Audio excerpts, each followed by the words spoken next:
Hello అందరూ ఎట్లున్నారు? మస్తున్నారులే. ఈరోజు అయితే మా బుడ్డోడికి ఇడ్లీ చేస్తున్నా నేను. సో ఇడ్లీలో ఏదో ఒక ప్రత్యేకత ఉండాలి వాడికి. ఇడ్లీ అనే కాదండో, ఏ టిఫిన్ చేసినా కూడా దాంట్లో బొమ్మ కనిపించాలి వాడికి. సో ఇలా అయితే చేశాను. కొంచెం పసుపు కలిపేసి ఇలా ఎల్లో కలర్ని అయితే దాని మధ్యలో ఫిల్ చేసేసాను. ఇంకా క్యారెట్ ఉత్తి తినట్లేదని చెప్పేసి కర్రీ రూపంలో ఇచ్చేస్తున్నాను వాడికి.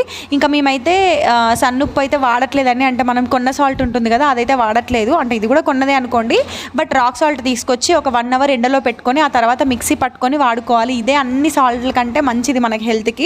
మనకి ఎండలో పెట్టకుండా మనం వాడితే ఏంటంటే అది ముద్దలుగా అయిపోతుంది అనమాట. అందుకే ఒక 1 అవర్ ఎండలో పెట్టి ఆ తర్వాత మిక్సీ పట్టుకొని వాడేసుకోవాలి. ఇప్పుడు మనకు మార్కెట్లో చాలా పింక్ సాల్ట్ అని, బ్రౌన్ కలర్ సాల్ట్ అని చాలా కంపెనీస్ వచ్చాయి, చాలా రకరకాలవి వచ్చాయి కదండి. వాటన్నిటికంటే ఇదే బెస్ట్. సో మీరు కూడా ఇదే ప్రిఫర్ చేయండి. ఇంకా ఇట్లా హంచుగాడికి బొమ్మ షేప్స్లో వేసిస్తే కనుక ఇంట్రెస్ట్గా తింటాడనమాట. లేదంటే 1-2 అవర్స్ కూర్చొని నేను దింపేయాల్సి వస్తుంది. సో అందుకోసమే ఒక 10 మినిట్స్ లేట్ అయినా కూడా వాడి కోసం ఏదో ఒకటి క్రియేటివిటీగా బొమ్మ కనిపించేలాగా టిఫిన్స్ చేస్తున్నాను. వీడియో నచ్చితే లైక్